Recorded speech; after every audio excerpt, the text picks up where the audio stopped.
Bismillahirrahmanirrahim. Assalamu alaikum, dear students. Now we are starting today's sixth lecture. In this lecture, I have discussed about the colloids phenomena, systems, preparations, purifications, properties, and its applications.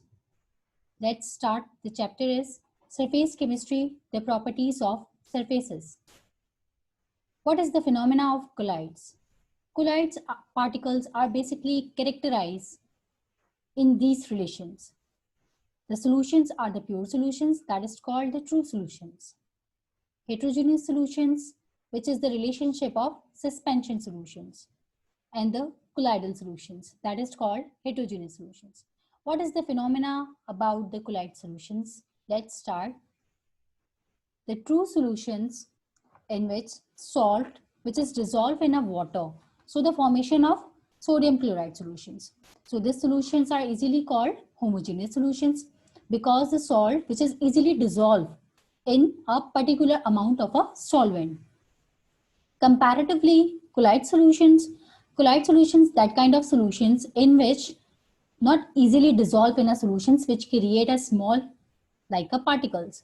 So the particles range according to the true solutions, colloidal solutions, it's very different. So we can easily say that the salt particles is particle range is 0.1 nanometer to 1 nanometer. Comparatively, the starch is very large particle. So 1 nanometer to 1000 nanometer. The suspension, that is called the salt, which is not easily dissolved in a water. So the sand is stayed in a water. So that's formation of solutions, that is called heterogeneous solutions. So these relations are basically defined as solubility of a compounds. ये salt जो है easily dissolve हो गया, starch जो है वो dissolve नहीं हुआ. स्टार्च के अलावा हम और भी एग्जाम्पल्स को डिस्कस कर सकते हैं. जैसे आपके पास आटा होता है, मैदा होता है, ये रिजॉल्व पूरे तरीके से नहीं होता. इस पर्टिकुलर मिक्सचर के अंदर कुछ ना कुछ कंपाउंड्स, पार्टिकल्स उसके अंदर मौजूद रहते हैं. कंपैरेटिवली सैंड जो डिजॉल्व ही नहीं होता उस पर्टिकुलर सॉल्यूशंस के अंदर. तो यहाँ पे इसी रिलेशनशिप को डिस्कस किया था according to the homogeneous solutions, that is the pure solutions, transparent solutions. Comparatively this one solutions, that is called the heterogeneous solutions, and the relationship of suspension of solutions. तो यहाँ आपके पास picture के जरिए characterise किया गया है कि solutions, suspensions and supermates, that is form the precipitates of a solutions. So let's start. What is the colloids? हम स्टडी करेंगे अपने चैप्टर में colloidal solutions की, ठीक है, जो कंपैरेटिवली पूरी तरह से डिसॉल्व नहीं हो रहा है इस पर्टिकुलर अमाउंट के अंदर. So the discussion is about the heterogeneous solutions. What is the phenomena of colloids? Colloid particles are characterized into dispersion medium and the disperse phase. ठीक है, हम यहाँ पे डिस्कस किया colloid particles को, यानी हमने salt और starch के दरमियान के बीच के जो particles होते हैं हम उनकी स्टडी करेंगे. ठीक है, और हमने पता है इसकी रेंज कंपैरेटिवली क्या होती है, 1 नैनोमीटर टू 1000 नैनो के मुकाबले में होती है. और उसके पार्टिकल्स इससे ज्यादा बड़े होते हैं जो कंपैरेटिवली डिसॉल्व नहीं होते हैं particular amount of a substance के. तो इसकी रेंज हमारे पास क्या होती है, ग्रेटर देन यानी लार्जर देन आपके पास 1000 नैनोमीटर्स के बराबर होती है. ये तो हमने सैंड के रिलेशनशिप ऑफ फिनोमेना को यहाँ पे डिस्कस किया है. ठीक है, कोलाइड को डिस्कस कर रहे हैं. तो कोलाइड में आपके पास दो टाइप्स ऑफ मीडियम्स हैं. एक है आपके पास डिस्पर्जन मीडियम और एक आपके पास क्या है, डिस्पर्स सब्सटेंस, यानी इट्स मींस डिस्पर्स फेज. ठीक है, अब यहाँ पे आपके पास क्या है, dispersion medium, that is show that the phenomena of solvent comparatively this phenomena which is show that the particle phenomena. यानी हम यहाँ पे सॉल्यूट को डिस्कस कर रहे हैं. इसकी रेंज आपके पास बताई है 1 नैनोमीटर टू 1000 नैनोमीटर के बराबर है. जो इजीली जो है डिसॉल्व तो हो रहा है पानी के अंदर जो या पर्टिकुलर अमाउंट के अंदर, लेकिन उसके अंदर कुछ पार्टिकल्स मौजूद हैं. ठीक है, तो डिस्पर्स फेज, डिस्पर्स मीडियम में आके अपने आप को क्या करवा रहा है, डिसॉल्व करवा रहा है. तो ये फिनोमेना आपके पास कोलाइड्स का फिनोमेना कहला रहा है. कोलाइडल पार्टिकल्स की रेंज हमारे पास क्या होगी, 1 नैनोमीटर टू 1000 नैनोमीटर के बराबर होगी. यानी 1 नैनोमीटर से 1000 नैनोमीटर के दरमियान के जो भी बीच के पार्टिकल्स होंगे वो आपके पास कोलाइडल पार्टिकल्स कहलाएंगे. ठीक, तो let's start. What are the colloids? Colloids हमने कैरेक्टराइज किया था according to that kind of phenomena, true solutions, suspensions and the colloidal solutions. So let's start the phenomena about the true solutions. True solutions में sugar आ सकती है, salt आ सकता है. In water, that solutes particles are dispersed in the solvent as a single molecules or ions. 1 angstrom to the 10 angstrom इसका क्या है, diameter of a face है, ठीक है, 1 angstrom to the 10 angstrom. Comparatively, the suspension of a solutions which is greater than the colloidal particles of a solutions. इसमें आपके पास sand है, हम इसको शेयर आउट करते हैं for the particular amount of a substance में, वो कंप्लीटली डिसॉल्व नहीं होता है उस सब्सटेंस के अंदर, ठीक है. कुछ aggregates of millions of molecules उसके अंदर मौजूद होते हैं, दैट काइंड ऑफ पार्टिकल्स. उन पार्टिकल्स का डायमीटर क्या होगा, 2000 एंगस्ट्रॉम के मुकाबले में होगा, या इससे अप्रॉक्स भी कर सकता है, ठीक है. ये पार्टिकल साइज हैं जो इंडिकेट कर रहे हैं for the dimension of a relation. अब हम डिस्कस करेंगे for the colloidal solution and the colloidal dispersions of simply, that is called a simply colloidals of solutions. तो यहाँ पे इसका रेंज अप्रॉक्स कितना है, इससे ग्रेटर है और इससे स्मॉलर रेंज है, ठीक है. कंप्लीटली डिसॉल्व नहीं हो पाते, ठीक है. तो यहाँ पे आपके पास क्या है, when the diameter of a particle of a substance is disperse in a solvent range from the about of 10 angstrom to the 2000 angstrom. So the relationship of colloidal solutions. So ये फिनोमेना आपके पास discuss कर रहे हैं about the study of colloidal solutions, true solutions and a suspension phenomena. अब यहाँ पे आपके पास डिस्कशन है according to the differentiate solutions, that is called the pure solutions, true solutions, colloidal systems and a suspension. Have a small particles, medium size of particles, comparatively the large size of particles.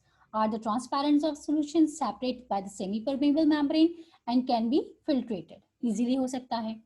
यहाँ पे हम discuss करेंगे do not scatter the light phenomena, scattering light phenomena according to the Tyndall effect method and must stay to stay suspended particles.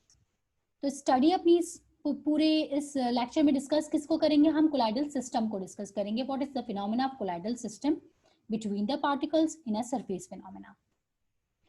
What is the common examples of colloid solutions. Colloidal solutions और इसके examples में हमारे पास आएगा fog, aerosol, soap bubbles, ice cream, butter, whip cream. ये तमाम चीजें आपके पास किस में आती हैं, कोलाइडल्स ऑफ सॉल्यूशंस में आ जाती हैं. अब हम डिस्कस करेंगे what is the phenomena about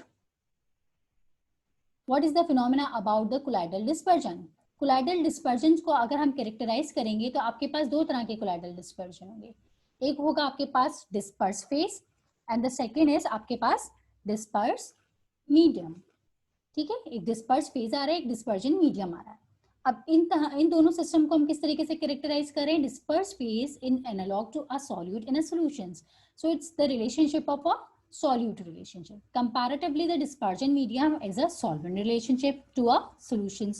The particles are being dispersed. The medium in which dispersed phase are exist. So the relationship of colloidal dispersion phenomena, which is characterized according to the dispersed phase and the dispersion medium. Medium की study कर रहे हैं तो it's mean the large system. Comparatively the disperse phase, तो phase आपके पास small amount of a substance which is dissolve in a medium substance, ठीक है. अब हम आते हैं classification of colloids. Classification of colloids में आपके पास क्या है, एक आपके पास डिस्पर्स फेज है, यानी हम सॉल्यूट की स्टडी कर रहे हैं. डिस्पर्जन मीडियम है, यहाँ पर हम सॉल्वेंट की स्टडी कर रहे हैं. Name of colloidal system, system क्या जनरेट होगा जिसको हम कोलाइडल का नाम देंगे और इसके एग्जांपल्स क्या होंगे. सॉलिड यानी सॉल्यूट है, डिस्पर्जन मीडियम आपके पास क्या है, सॉल्वेंट है. सॉलिड को सॉलिड के अंदर डिसॉल्व करूंगी तो वो मेरे पास फिनोमेना बनाएगा सॉलिड सोल, ठीक है. यानी solute which is dissolve in a solvent, solid which is dissolve in a solid, तो that is formation of a solid sol, जिसको हम रूबी ग्लास से एग्जाम्प्लीफाई कर सकते हैं. सेकेंड आपके पास सॉलिड को अगर लिक्विड के अंदर डिसॉल्व करूंगी या घोलूंगी तो मेरे पास सोल की फॉर्मेशन बनती है, that is called sol solutions. तो आपके पास कोलाइडल सिस्टम क्या बनेगा, सोल बनेगा, जिसमें आपके पास पेंट आ जाता है. सेकेंड आपके पास सॉलिड को डिसॉल्व कर रही हूँ गैस के अंदर तो आपके पास एरोसोल बनेगा, यानी जैसे आपके पास स्मोक वगैरह जो होती हैं ये तमाम आपके पास किसका रिलेशनशिप होगा, स्मोक का रिलेशनशिप होगा. यानी आपके पास जब भी डिस्पर्जन मीडियम गैस होगा तो वो क्या बनाएगा, एरोसोल बनाएगा, ठीक है. जब भी डिस्पर्जन मीडियम, यहाँ डिस्पर्जन मीडियम आपके पास गैस है और यहाँ पे भी आपके पास डिस्पर्जन मीडियम क्या है, गैस है, तो फॉर्मेशन इज एरोसोल, ठीक है. क्या बना है, यहाँ पे फोक बन रहा है और वहां पे आपके पास स्मोक की फॉर्मेशन हो रही है. लिक्विड को सॉलिड में डिसॉल्व करें तो जेल बन रहा है हमारे पास, जैसे जेलीज वगैरह की फॉर्मेशन होगी. लिक्विड को लिक्विड में डिसॉल्व कर रही हूँ तो इमल्जन बन रहा है. हमने इमल्जन की स्टडी की थी तो इमल्जन भी आपके पास कैरेक्टराइज हो रहा था, आपके पास फेजेस ऑफ रिलेशंस बना रहा था, यानी एक सिंगल सॉल्यूशन, अब इसको सेपरेट आउट भी कर सकते थे हम इजीली और आपस में डिसॉल्व भी कर सकते थे. लिक्विड को गैस में डिसॉल्व कर रही हूँ, एरिसोल फोक का फिनोमेना बना रहे हैं। गैस को सॉलिड में डिसॉल्व कर रही हूँ, तो that is the formation of solid foam बन रहा है हमारे पास, ठीक है। सेकेंड, आपके पास गैस को लिक्विड में डिसॉल्व कर रही हूँ, तो हमारे पास फॉर्मेशन क्या आ रही है, फॉर्म की फॉर्मेशन आ रही है। तो these are the classification of colloidal systems. इसी के रिलेशनशिप से कुछ और भी एग्जांपल्स यहाँ पे मेंशन की गई हैं according to the relationship of gas to liquid, gas to solid and liquid to liquid phenomena, ठीक है। ये इसी के रिलेशनशिप से यहाँ पे मजीद एग्जांपल्स यहाँ पे बताई हैं। सो हम क्लासिफाई करते हैं for the system of classification of collides.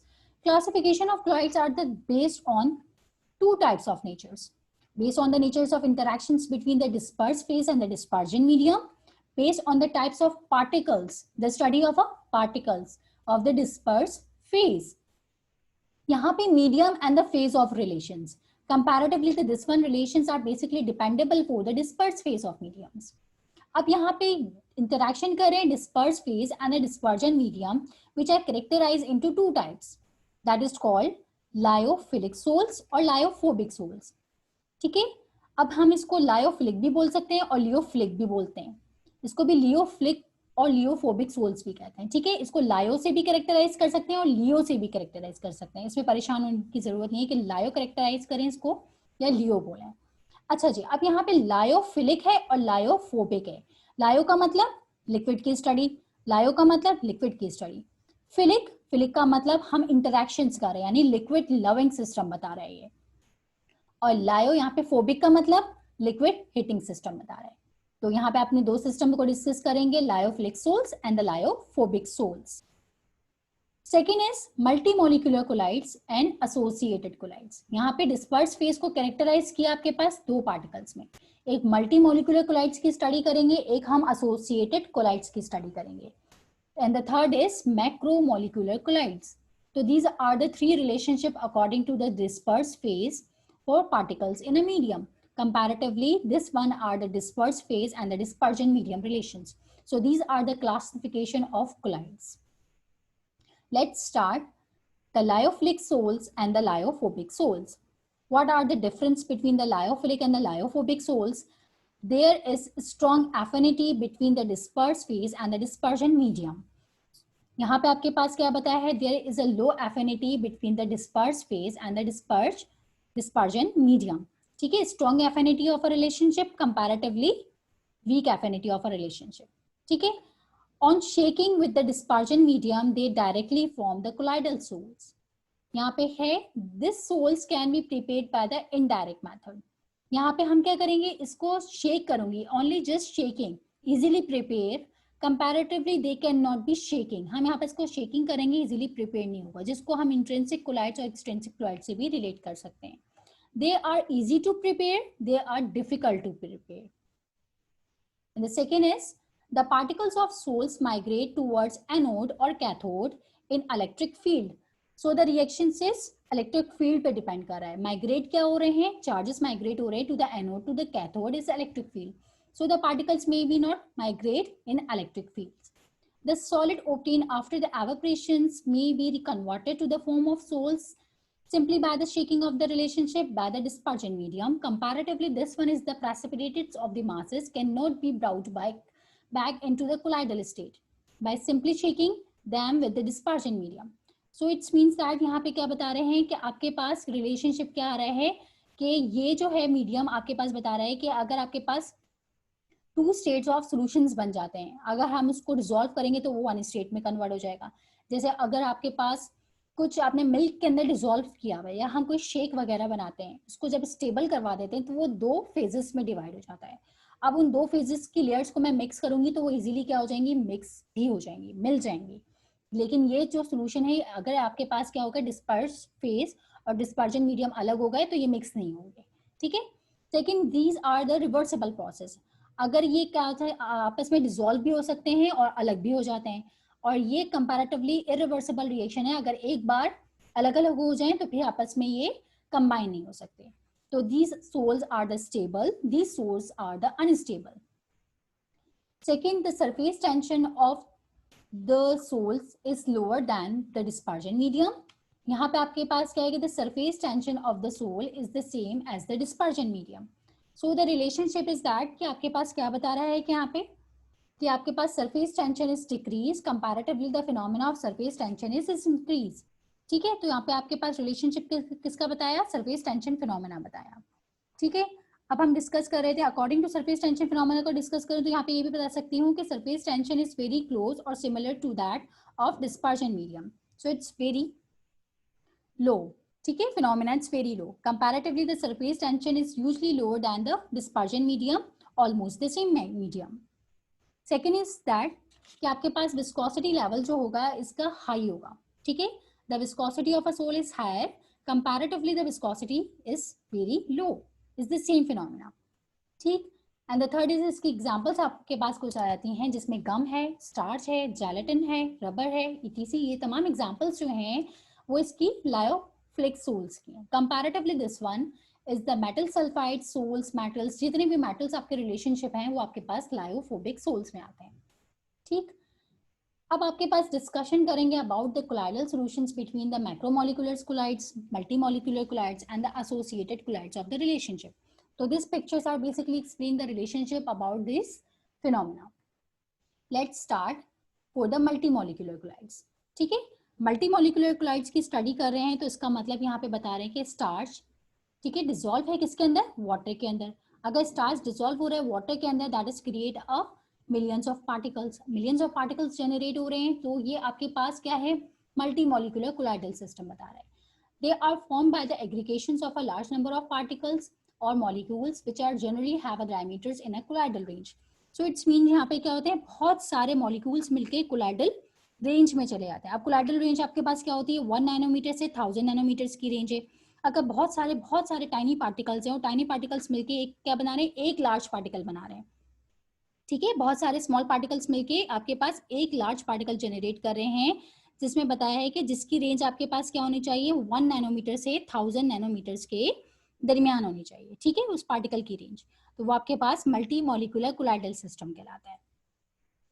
Secondly हम डिस्कस करेंगे, यहाँ पे आपके बताया हुआ है कि starch is increase and it's become the range of, इसकी रेंज इतनी होनी चाहिए कि सारे पार्टिकल्स मिलके एक मॉलिक्यूलर बनाए जिसकी रेंज हमारे पास कोलाइडल सिस्टम की रेंज में आ जाए। ठीक, अब डिस्कस करेंगे for the macromolecular colloids. Macromolecular colloids solutions are the true solutions. ये आपके पास जनरली हम इसको ट्रू सॉल्यूशन से भी कंसिडर कर सकते हैं of a single molecules, so the large that they fall in a colloidal range. यहाँ पे आपके पास मैक्रोमोलिकुलर कोलाइडल सिस्टम आपके पास क्या बता रहा है कि only one molecule of study कर रहे हैं, वन मॉलिक्यूलर स्टडी कर रहे हैं जिस जो खुद किस रेंज का होगा, 1 नैनोमीटर से 1000 नैनोमीटर के दरमियान आ रहा होगा। ठीक है, तो इसकी किसी के साथ भी हम क्या कर सकते हैं, कॉम्बिनेशन हो सकता है फॉर द कोलाइडल सिस्टम में, जिसका खुद क्या होगा, पार्टिकल एक बड़ा पार्टिकल होगा। यहाँ पे स्मॉल पार्टिकल्स मिलके बड़ा पार्टिकल बना रहे हैं, यहाँ पे study of a large particles की हो रही है। ठीक है, तो यहाँ पे आपके पास जिसकी रेंज कितनी होनी चाहिए, 1 नैनोमीटर से 1000 नैनोमीटर के दरमियान खुद आ रहा हो और पार्टिकल, जिसके अंदर एग्जांपल्स आपके पास पॉलीमर्स हैं, रबर है, नायलॉन है, polythene, starch, cellulose, proteins, enzymes, these are the large particles of a macromolecular colloidal system. ठीक है, तो यहाँ पे आपके पास जितने भी कोलाइडल सिस्टम हैं वो आपके पास कोलाइडल इलेक्ट्रोलाइट्स का फिनोमेना भी जनरेट करते हैं। So the studies about the associated colloids. Associated colloids में आपके पास क्या होते हैं, certain substance when dissolved in a medium at a low concentrations behave as a normal strong electrolytes, but at high concentration exhibit the colloidal state properties due to the formation of aggregates particles are called. So the relationship that is called the associated colloids. Associated colloids क्या होते हैं, आपके पास कुछ ऐसे substances होते हैं जिनकी क्वांटिटी क्या होगी, कम होगी, तो वो लो कंसंट्रेशन में क्या बनेंगे, स्ट्रॉन्ग इलेक्ट्रोलाइट्स बनाना शुरू करेंगे। और कुछ ऐसे सब्सटेंसेस होते हैं जिनकी क्वांटिटी क्या होगी, ज्यादा होगी, तो हाई कंसंट्रेशन में वो क्या बनाएंगे, कोलाइडल पार्टिकल्स बनाना शुरू कर देते हैं। ठीक है, कुछ सब्सटेंसेस ऐसे होंगे जिनकी क्वांटिटी क्या होगी, अकॉर्डिंग टू कोलाइडल रेंज में आ जाती है। ठीक है, तो ये आपके पास फिनोमेना कहलाता है associated colloids phenomena. Associated colloids में हम आ जाते हैं द एग्रीगेट्स, बहुत सारे पार्टिकल्स की स्टडी करें, the aggregates of a particles this form are micelles. इसको माइसेल्स भी कह सकते हैं और इसको मिशल्स भी कहते हैं। ठीक है, इसमें परेशानी हुईगा इसको माइसेल्स कहें या मिशल्स कहें। अब यहाँ पे माइसेल्स की स्टडी हो रही है, हम ऑलरेडी इमल्जन में और सर्फेक्टेंट्स में इसको डिस्कस कर चुके थे कि what is the phenomena about the oil in a water और water in a oil phenomena. So the micelles, that is study किसकी कर रहे हैं, हम झाग की स्टडी कर रहे हैं। अब आपके पास सोप का फॉर्मूला क्या होता है, C17H35 COO नेगेटिव और सोडियम पॉजिटिव। ठीक है, माइसिल्स में आपके पास ये मौजूद होते हैं, पार्टिकल्स होते हैं, जिसके पीछे तो आपके पास क्या है, हाइड्रोकार्बन की चेन है। ठीक है, ये आपके पास ऑयल है, ऑयल आपके पास टेल दी हुई है, ये नॉन पोलर सब्सटेंस है, हाइड्रोफोबिक पार्ट है, that is called the hydrocarbon chain comparatively which is dissolve in a water. जो हेड जो है इसका वाटर के अंदर डिसॉल्व हुआ हुआ है, तो उसके ऊपर चेन क्या है, COO नेगेटिव की है। ठीक है, तो ये आपके पास क्या हुआ, हेड हुआ, और ये आपके पास टेल का फॉर्मेशन हुआ। हेड जो होगी वो वाटर पे डिपेंड कर रही है, तो that is called the polar part and the hydrophilic part. ठीक है, तो आपके पास माइसेल्स कब जनरेट होते हैं, माइसेल्स तब जनरेट होते हैं जब इसको आप क्या करते हैं, वाटर के अंदर डिसॉल्व करते हैं। जब तक आप सर्फ को वाटर के अंदर डिसॉल्व नहीं करेंगे तो वो झाग नहीं बनाता। ठीक है, तो आप जब तक वाटर के अंदर इसको डिसॉल्व करेंगे तो वो क्या करेगा, इसकी एनर्जी लेवल को भी बढ़ाएगा और इसके टेम्परेचर को भी बढ़ाएगा। तो so the micelles are dependable for the particular temperature and the particulars of the concentrations. So the particular temperature, जिसको हम क्राफ्ट का टेम्परेचर भी कहते हैं। ठीक है, जिस पे माइसेल्स क्या होते हैं, क्राफ्ट के टेम्परेचर पे डिपेंडेबल कर रहे होते हैं। और सेकेंड है आपके पास पर्टिकुलर कंसंट्रेशंस, यानी सर्फ की कंसंट्रेशन पे डिपेंड कर रहा है कि वो कितना उसके अंदर जाकर झाग बनाएगा, यानी क्रिटिकल माइसेल्स कंसंट्रेशन जनरेट करेगा। So these are the phenomena according to the particular temperature and the particular concentration phenomena according to the micelles. Let's study about the preparations of colloidal solutions. Colloidal solutions are basically the characterized into electrodisintegration methods. Study करेंगे for the brick arc method की and the peptidization method and the chemical method. So let's start. The first one is electrodisintegration यानी bridge arc method. The method is employed to prepare the colloidal solutions of a metals. यहाँ पे formations किसकी हो रही है, बहुत सारे colloidal solutions की हो रही है। ठीक है, स्टडी कर रहे हैं बहुत सारे colloidal solutions की। तो यहाँ पे बेसिकली क्या आ रहा है कि पर्पल टू, या आपके पास cases of the colloidal solutions of a gold is obtained by this formations। तो यहाँ पे हम क्या सिस्टम कर रहे हैं, एक इलेक्ट्रिकल फील्ड जनरेट कर रहे हैं, जिसके सिस्टम में आपके पास क्या हो रहे हैं, आयंस ब्रेक हो रहे हैं और आपके पास सोल्स जनरेट हो रहे हैं, जैसे गोल्ड का सोल, सिल्वर का सोल, प्लैटिनम का सोल्स। यानी ये क्या कर रहा है, भारी सोल्स बनाने में काम कर रहा होता है, जिसको हम कहते हैं इलेक्ट्रो डिसइंटीग्रेशन मेथड्स, जो हैवी सोल्स ऑफ रिएक्शंस को जनरेट करता है, किसके जरिए, बिग पार्टिकल्स को ब्रेक करके इलेक्ट्रिकली ये आपके पास सोल्स जनरेट करेगा। ठीक है, अब इसमें स्टडी किसकी आती है, ब्रिज अर्क मेथड की। अर्क हम स्टडी कर रहे हैं तो अर्क तो हमें पता है कि हम चिंगारी को कहते हैं। ठीक है, अब यहाँ पे स्टडी क्या की जा रही है, the method is involve passing an electric current arc through the electrode made of desired metal. अब हम अपनी मर्जी का कोई भी इलेक्ट्रोड यहाँ पे यूज कर सकते हैं। फॉर एग्जाम्पल यहाँ पे आपके पास स्टडी की गई है, ये दो टैंक रिलेशनशिप लिए हैं, एक टैंक में इन्होंने क्या लिया है, बर्फ ली है, आइस का रिलेशनशिप क्या है, और दूसरे टैंक पे इन्होंने वाटर जनरेट किया है। अब टू डिफरेंट टाइप्स ऑफ क्या किए हैं, इलेक्ट्रोड्स लिए हैं। जिसका सोल बनाना है, जिसका सोल बनाना चाहते हैं, इसी का इलेक्ट्रोड यूज करेंगे। ठीक है, अगर सिल्वर का सोल बनाना चाह रही हूँ तो मैं सिल्वर के इलेक्ट्रोड यूज करूंगी, गोल्ड का सोल बनाना चाहती हूँ तो गोल्ड के, प्लैटिनम का इलेक्ट्रोड बनाना चाहती हूँ तो मैं प्लैटिनम के इलेक्ट्रोड यूज करूंगी। ठीक है, सोल बनाना चाहती हूँ तो। ठीक है, अब यहाँ पे हम सिल्वर की रॉड से हम क्या निकाल रहे हैं, हम यहाँ पे अब फॉर एग्जांपल यहाँ पे मैंने दो सिल्वर के इलेक्ट्रोड्स लगा दिए। ठीक है, सिल्वर सोल बनाना है तो मैंने सिल्वर के इलेक्ट्रोड्स जनरेट कर दिए। तो सिल्वर की रोड से क्या होगा कि आपके पास सिल्वर के पार्टिकल्स निकल के क्या होगी, वेपराइज हो जाएंगे, अगर मैंने आइस यहाँ पे नहीं रखी होती। जैसे ही मैं अर्क का मतलब होता है चिंगारी, उसका टेम्परेचर क्या होता है, बहुत ज्यादा हाई होता है। जैसे ही मैंने दो इलेक्ट्रोड्स लगाए हैं और मैंने अर्क प्रोड्यूस किया, तो सिल्वर की रॉड से सिल्वर के पार्टिकल्स निकल के किसके हो जाएंगे, वेपराइज हो जाएंगे, अगर मैंने यहाँ पे आइस नहीं रखी होती। तो आइस क्या करेगा, सिल्वर के पार्टिकल्स को वेपराइज होने से रोकता है। क्या करेगा, वेपराइज होने से रोकेगा, जिसकी वजह से सिल्वर के पार्टिकल्स क्या होंगे, पानी में आकर कोलाइडल सॉल्यूशंस बना लेंगे, यानी कोलाइडल पार्टिकल्स बना लेंगे। ठीक है, अगर ये पानी में अगर ये बर्फ के अंदर आ जाते हैं, फॉर एग्जांपल बर्फ नहीं रखती तो ये वेपराइज हो जाते। तो यहाँ पे मैंने आइस बात क्यों रखा है, यहाँ पे सिस्टम इसलिए रखा है कि सिल्वर जो है वो पानी में आके अपने कोलाइडल पार्टिकल्स इजीली जनरेट कर ले। ठीक है, तो these are the phenomena that is called the bridge arc method phenomena. अब यहाँ पे हम डिस्कस करते हैं for the relationship of peptization method. Peptization method आपके पास क्या बताता है, in this process of the converting of freshly prepared substance into the colloidal particles by shaking with the suitables of the electrolyte। अब suitable electrolyte का मतलब होता है कि अपनी मर्जी का, जो हम आयन सॉल्यूशंस यूज कर रहे होते हैं उसी से relationship of suitable electrolyte use करूंगी। मेरे पास फ्रेशली प्रिपेयर्ड सॉल्यूशंस क्या दिया हुआ है, Fe आपके पास होल थ्राइस दिया हुआ है, OH होल थ्राइस दिया हुआ है, ठीक है। उसका मैंने क्या लिया है, प्रेसिपिटेट बनाना है, मैंने प्रेसिपिटेट सॉल्यूशन लिया है प्लस एडिशन ऑफ वाटर और सूटेबल इलेक्ट्रोलाइट। अगर मैं FeOH3 यूज कर रही हूँ तो उसी से रिलेशनशिप ऑफ क्या लूंगी, इलेक्ट्रोलाइट भी यूज करूंगी, यानी FeCl3 मैंने इलेक्ट्रोलाइट लिया। अगर ये आपके पास Fe दिया हुआ है रिलेशनशिप ऑफ OH3, तो आपने same electrolytes of substance use करना है, ठीक है। तो common ions of electrolytes use करना है प्रेसिपिटेट्स बनाने के लिए। ऐसा इलेक्ट्रोड पार्टिकल्स आपके पास जनरेट होगा जो कॉमन आयंस के रिलेशनशिप से बनेगा। सो यहाँ पे मैंने क्या किया है, FeOH होल थ्राइस आपके पास प्रेसिपिटेट्स हैं with the relationship of FeCl3 solutions, ठीक है। कॉमन आयंस हमने लिए हैं। इसी तरीके से अगर मैंने सिल्वर आयोडाइड का बनाना है तो उसका रिलेशनशिप सिल्वर नाइट्रेट के साथ या पोटेशियम आयोडाइड के साथ सॉल्यूशन का, यानी precipitations of relations according to the same formation of a substance, यानी सूटेबल इलेक्ट्रोलाइट, उसी की मैचिंग के इलेक्ट्रोलाइट्स हमें यूज करने हैं, तो ही हमारे पास कैप्टाइजेशन का प्रोसेस होगा जो एक कोलाइडल सिस्टम जनरेट करेगा, ठीक है।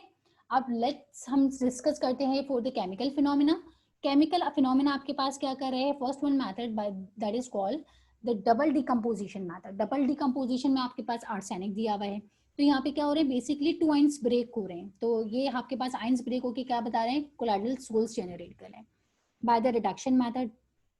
बाय द रिडक्शन मेथड में आपके पास क्या हो रहा है, गोल्ड के सोल्स बन रहे हैं, ठीक है। गोल्ड का रिलेशनशिप आपके पास साइनाइड के साथ रिलेशनशिप हो रहा है, तो आपके पास गोल्ड के पार्टिकल्स अलग जनरेट हो रहे हैं, और रिएक्शन किसके साथ हो रहा है, क्लोराइड पार्टिकल्स के साथ, तो gold sols are generate by the oxidation method. अब आपके पास सेकंड ऑक्सीडेशन मेथड हो गया, removal of hydrogen atoms easily हो गए, तो आपके पास कोलाइडल सोल्स ऑफ सल्फर के बन गए। By the hydrolysis method, hydrolysis method में आपके पास क्या है, कोलाइडल सोल्स ऑफ फेरिक आपके पास होल थ्राइस बन गया, ठीक है। अब यहाँ पे आपके पास relationship according to these are the methods which is also called the chemical reactions and the change of solvents method, ठीक है। ये आपके पास केमिकल मेथड में ये 4 रिएक्शंस जनरेट होते हैं by the formation of colloidal sols, gold sols, colloidal sols by the formation of different chemical reactions. So let's discuss about the purification of colloids. What are the purification of colloids? Purification of colloids are the relationship of colloidal solutions. So the colloidal solution का reaction हम कराएंगे by the method of purification, तो आपके पास क्या बनाएगा, pure colloidal solution बनाएगा, और साथ में क्या होगा, excess of colloids generate होंगे, ठीक है। तो आपके पास purification of colloids आपके पास किस पे generate कर रहा है, first one method that is called the dialysis, second one method that is called electrolysis, and the third one is ultrafiltration method. So these are the methods which is called dialysis, electrolysis and the ultrafiltration method in a purification of colloids. तो यहाँ मैंने सब pictures explain की हैं, हम पूरे method को completely briefly discuss नहीं कर रहे, अकॉर्डिंग टू पिक्चर्स के जरिए इसको एग्जाम्पलीफाई कर लेते हैं कि ये पिक्चर क्या डिस्कस कर रही है कि इस प्रोसेस के अंदर क्या हो रहा है, सेपरेट हो रहे हैं पार्टिकल्स, यानी किसके पार्टिकल्स, कोलाइडल पार्टिकल्स। तो this process of separating particles of colloids from those of the crystalloids by the diffusion of a mixture through a parchment paper या एनिमल मेम्ब्रेन के जरिए हम क्या कर रहे हैं, इसको इजीली सेपरेट आउट कर रहे हैं। पार्टिकल्स क्या हो रहे हैं, हम सेपरेट आउट करें, कोलाइडल पार्टिकल्स को इजीली सेपरेट आउट किया जा सकता है by the dialysis of sol containing ions and molecules. This process of reducing impurities to the minimum desired level that is called the purification method, ठीक है। Easily हम impurities को separate out कर सकते हैं, तो यही मेथड आपके पास प्यूरिफिकेशन का मेथड बन जाएगा, ठीक है। तो ये स्टडी क्या कहलाई, डायलिसिस स्टडी कहलाई according to the purification of colloidal method. Comparatively to this one study that is called electrolysis method. तो electrolysis method आपके पास क्या है, the movements of ions across the membrane as in case of dialysis. Same relationship है according to the dialysis method. ये basically expected क्या करेगा, applying the electric current through two electrolytes. दो इलेक्ट्रोलाइटिक सोल्यूशन है, इलेक्ट्रिक करंट जनरेट करेगा और separate out करेगा for the movement of ions across the membrane. And the third method is ultrafiltration method. Ultrafiltration method में आपके पास क्या आ रहा है कि ये प्रोसेस जो है वो सेपरेट करेगा पार्टिकल्स को, यानी क्या कर रहा है, this process of separating the particles of the colloids from those of the crystalloids, जो क्रिस्टलाइन पार्टिकल्स होंगे, by the method of filtration method. अब यहाँ पे हम क्या कर सकते हैं, ये मेथड जो है वो एक ऑर्डिनरी हम फिल्टर पेपर के जरिए भी हम इस फिल्टर पेपर के जरिए भी हम अलग कर सकते हैं किसी भी पार्टिकल्स को, और स्ट्रॉन्ग इलेक्ट्रोलाइटिक फॉर्मूला के जरिए भी इसको अलग किया जा सकता है. तो this formulations according to the dialysis method, electrolysis method and ultrafiltration method in which the purification of colloidal solutions. तो यहाँ पे आपके पास कोलाइड्स को किस तरीके से प्यूरिफाई किया जाएगा, इन 3 मेथड्स को हमने अकॉर्डिंग टू पिक्चर्स के जरिए एक्सप्लेन किया. अब हम स्टडी करते हैं about the relationship of properties of sols. अब सोल्स आपके पास 3 चीजों में कैरेक्टराइज होगा, that is called the optical property, kinetic property and the electrical property. Optical property अब बेसिकली हम यहाँ पे इफेक्ट करेंगे फॉर द टिंडल इफेक्ट को डिस्कस करेंगे according to the sol solutions. Ultra microscope की प्रेजेंस करेंगे for the individual particles and sol particles can be seen by the electron microscope. So these are the study with the relationship of the optical property, and the kinetic properties discuss about the Brownian movement, and electrical property are basically generate the soul particles in a electrical charge, electrophoresis, electroosmosis, coagulations यानी जिसको हम precipitations का method भी कहते हैं, और protective action of souls. So these are the study which is called properties of a souls. Let's start the first one, properties, optical property. What is the optical property? Optical properties means the two solutions light is pass, it's not observed. Two solutions में क्या हो रही है, light pass हो रही है but observe नहीं हो रही. So it means according to the Tyndall effect, can we see the path of the light through the solutions? No. Replacing the two solutions with the colloidal solutions. Two solutions को जब मैं colloidal solutions में change कर रही हूँ तो आपके पास क्या हो रहा है, the colloidal solutions light pass, light का जो पाथ है वो इजीली क्या हो रहा है, ऑब्जर्व हो रहा है due to the scatterings of light. किसकी वजह से हो रहा है, स्कैटरिंग्स ऑफ लाइट की वजह से हो रहा है, जिसको हम टिंडल इफेक्ट मेथड भी कहते हैं. ठीक है, अब यहाँ पे आपके पास पूरा फिनोमेना डिस्कस किया गया है according to this law. Tyndall effect आपके पास क्या है, the phenomena of scatterings of light by the sols particle, that is called the Tyndall effect. The illuminated beam of cone, हम कोन का रिलेशनशिप फॉर्म कर सकते हैं क्योंकि लाइट जो जनरेट होती है in the formation of a cone by the scatterings of light by the soul particles is often by referred to as a Tyndall beam or the Tyndall cones. So the relationship is that the two solutions which is not the formation of a particles. Comparatively आपके पास जो colloidal solution बन रहा है वो आपके पास particles को generate कर रहा है, उसके अंदर कोई ना कोई amount of a substance मौजूद है, particles generate हैं, तो light beams क्या हो रही है, easily pass हो रही है. This is due to the fact the soul particle is absorb light energy and then emit in all the directions in this space due to the formation of scatterings of lights. So these phenomena are called the colloidal dispersion phenomena. ठीक है, तो ये आपके पास phenomena क्या कहलाया, according to the Tyndall effect phenomena of soul solutions. Let's start with the kinetic property. What is the formation of kinetic property? Kinetic property are basically the Brownian motion को discuss करेंगे about the formation of colloidal was observed under the microscopic level.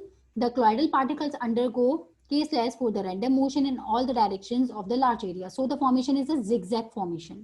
यहाँ पे क्या होगी, zigzag formation होगी. इसमें एक molecule दूसरे मॉलिक्यूल के पार्टिकल से क्या होगा, इजीली टकरा सकता है. तो यहाँ पे according to the Brownian movement, इसी के लॉ को डिस्कस करेंगे. ब्राउनियन मूवमेंट क्या है, the continuous rapid zigzag movements executed the colloidal particles is the dispersion medium is called the Brownian movements or the motions. यानी इट्स मीन अगर एक particle आपके पास यहाँ है और दूसरा पार्टिकल आपके पास यहाँ है, यानी ये कोलाइडल पार्टिकल है और ये आपके पास डिस्पर्जन पार्टिकल है. ठीक है, तो कोलाइडल पार्टिकल्स अगर डिस्पर्जन मीडियम से टकराया है तो वो अपनी काइनेटिक एनर्जी कोलाइडल पार्टिकल को दे देता है, फिर वो अपनी काइनेटिक एनर्जी लेके दूसरे पार्टिकल से टकराएगा. इस तरीके से क्या होगा, ब्राउनियन मोशन बन जाएगा. यानी एक पार्टिकल दूसरे पार्टिकल से टकरा रहा है, फिर दूसरा पार्टिकल तीसरे पार्टिकल को काइनेटिक एनर्जी दे रहा है, वो अपनी काइनेटिक एनर्जी लेके दूसरे पार्टिकल से, यानी कोलाइडल पार्टिकल्स डिस्पर्जन मीडियम से इजीली टकरा के अपनी काइनेटिक एनर्जी को शेयर कर रहे हैं. तो that is formation of a continuous zigzag movements by the dispersion medium. ठीक है, तो यहाँ पे according to the explanation of the Brownian movement was advanced by the Albert Einstein by the mathematically considerations based on the kinetic molecular theory according to the relationship of colloidal particles and the dispersion medium. ठीक है, तो ये आपके पास movement क्या कहलाएगा, Brownian movement कहलाएगा according to the kinetic property. And the third is electrical property. Electrical property आपके पास क्या जनरेट कर रहा है, इलेक्ट्रिकल प्रॉपर्टी आपके पास क्या बता रहा है कि all particles in a given dispersion medium carry the same charges. यानी जितने भी कोलाइडल पार्टिकल्स होते हैं ये या तो क्या होते हैं, पॉजिटिव होते हैं या तो फिर नेगेटिवली चार्ज होते हैं. यानी यहाँ पे इसने डिस्कशन कर लिया according to the positive and the negative charge of phenomena. ठीक है, So the particles are repelled to each other, do not come close together from the large particles that will be precipitated out. So it means that अगर कोई भी particle है उसके ऊपर charge generate क्या हो रहा है, अगर पॉजिटिव चार्ज जनरेट हो रहा है, कोई भी पार्टिकल है उसके ऊपर क्या होता है, नेगेटिव चार्ज जनरेट होगा. अगर चार्ज इस पर पॉजिटिव हो रहा है तो आपके पास मीडियम प्रोवाइड क्या हो रहा है, with the negative charge of ions का मीडियम प्रोवाइड हो रहा है. ठीक है, अगर इस पे नेगेटिव चार्ज जनरेट हो रहा है तो मीडियम आपके पास positive charge of medium provide हो रहा है.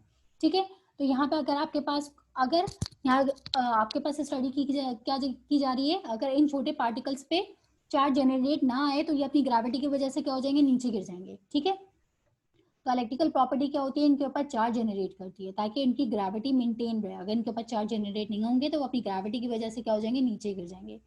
तो हम आपको क्या करना है कि उसके ऊपर पॉजिटिव और नेगेटिव चार्ज जनरेट करना है, क्योंकि सारे कोलाइडल पार्टिकल्स क्या होते हैं, पॉजिटिव भी होते हैं, और सारे कोलाइडल पार्टिकल्स क्या होते हैं, नेगेटिव भी चार्ज होते हैं.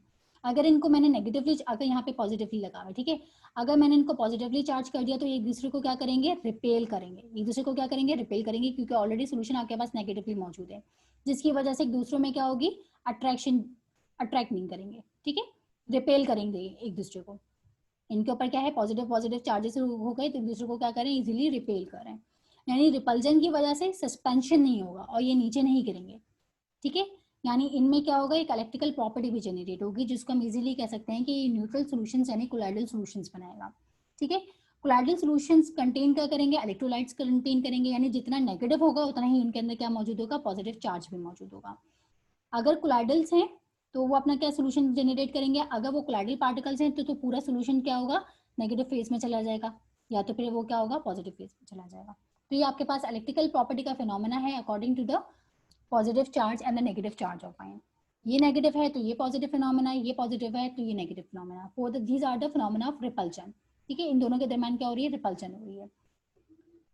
सो the positively charge sols and the negatively charged soul phenomena characterize करेंगे according to the positively charged soul phenomena and the negatively charged soul phenomena.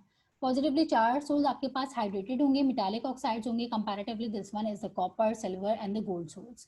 Basic dyes stuffs यानी methylene, blue, जितने भी आपके पास dies होती हैं, substance होते हैं, colours होते हैं, तो ये आपके पास क्या होता है, पॉजिटिवली चार्ज सोल्स कहलाते हैं. कंपैरेटिवली दिस वन इज जितने भी मेटालिक कंपाउंड्स हैं, सल्फाइड्स हैं, आर्सेनिक कंपाउंड्स हैं, कैडमियम है, मेटल्स हैं, जितने भी हैं ये आपके पास क्या बनाएंगे, नेगेटिवली चार्ज सोल्स बनाएंगे.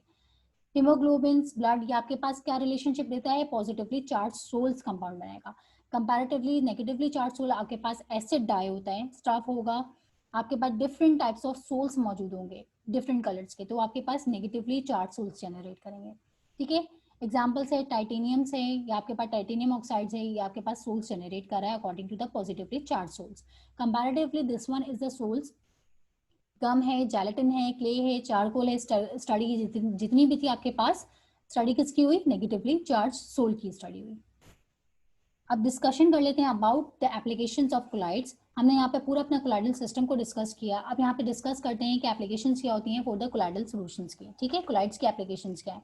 तो कोलाइड्स आपके पास कहाँ कहाँ यूज होते हैं इजीली, आप इसको यूज करते हैं मेडिसिन में, सीवेज डिस्पोजल्स में यूज करते हैं, प्यूरिफिकेशन ऑफ वाटर में यूज करते हैं. प्यूरिफिकेशन ऑफ वाटर में कहाँ यूज करते हैं, जैसे हम एलम वगैरह डाल के इसको प्यूरिफाई कर रहे होते हैं. ठीक है, वाटर को आप इसमें यूज कर सकते हैं.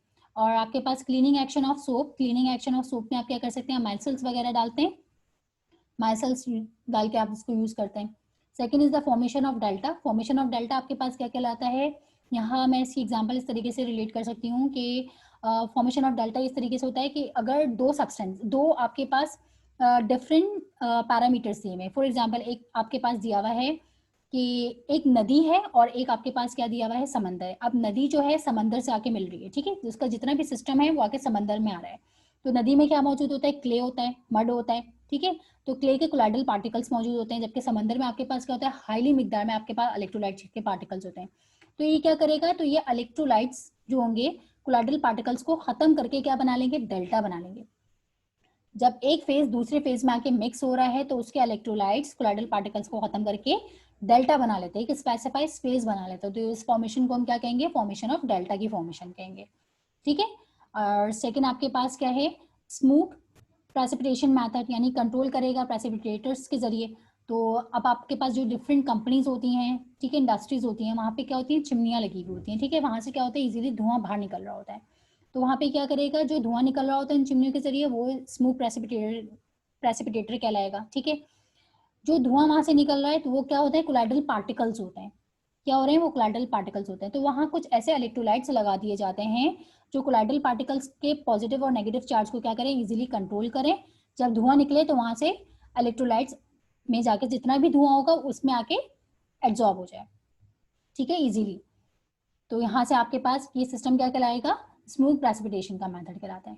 फोटोग्राफी में भी हम इसको इजीली यूज करते हैं। आर्टिफिशियल रेन में आपके पास कोलाइड कहाँ इस्तेमाल होगा, जैसे अब आपके पास क्या होते हैं, बहुत सारी ऐसे कंट्रीज होती हैं जहाँ पे बारिश वगैरह सिस्टम का नहीं होता, तो वहाँ पे क्या होता है कि छोटे छोटे से क्लाउड्स बन जाते हैं, छोटे छोटे से क्या होते हैं, बादल बन जाते हैं।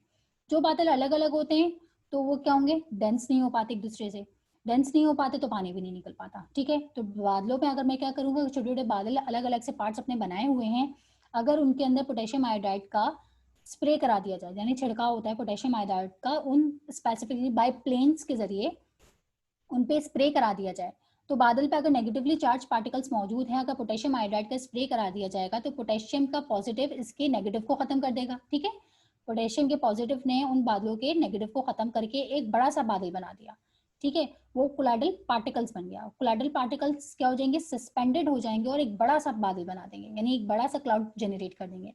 बादल बड़ा हो जाएगा तो डेंसिटी क्या हो जाएगी, उसकी लेवल की बढ़ जाएगी और उसमें से पानी इजीली निकलेगा।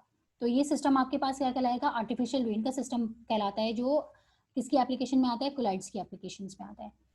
स्मोक स्क्रीन्स में आता है, रबर इंडस्ट्री में भी आता है, और साथ में हम टेनिंग और लेदर इंडस्ट्री में भी आता है, यानी लेदर को सॉफ्ट से हार्ड बनाने के लिए भी यूज किया जाता है। तो these are the applications of colloids. हमने ओवरऑल डिस्कशन किया about the colloidal solutions with the relationship of the two solutions, suspension, and the formations of the colloids with the combinations. These are the references according to this. Thank you.